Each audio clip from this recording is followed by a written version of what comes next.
মেলায় গিয়ে এত পরিমাণে বৃষ্টি হবে ভাবতেও পারিনি। তো গিয়েছিলাম বাবার বাড়িতে গিয়ে পাশের পাড়াতে একটা মেলা ছিল, তো সেই মেলায় গিয়েছিলাম। যেহেতু আমার পিসেমশাই সবাই এসছে আর ওনারা এসেছে মানে তো মেলায় যেতেই হবে। তো মেলায় গিয়ে এই যে দেখতে পাচ্ছ আমরা সবাই মিলে চাউমিন দোকানে ঢুকে পড়েছি। কেন যে এত পরিমাণে বৃষ্টি হচ্ছে কি বলবো, দুটো করে সবে ফুচকা খেচ্ছি। তো ফুচকা খেতে খেতে বৃষ্টি নেমে গিয়েছে, তো এখানে রোল দোকানে ঢুকে পড়েছে। আর আমার বাবা তো ওদিকে চারদিকে খুঁজছে আমাদেরকে।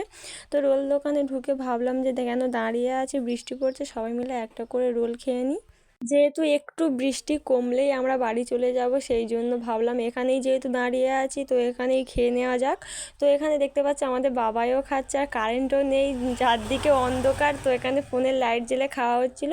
তো এই যে দেখতে পাচ্ছ আমরা এবার বাড়ি চলে যাচ্ছি। আর এই ছিল জাস্ট আমার ফুল লুক আর কি। তো ভিডিওটা ভালো লাগলে অবশ্যই লাইক কমেন্ট শেয়ার সাবস্ক্রাইব সব কিছু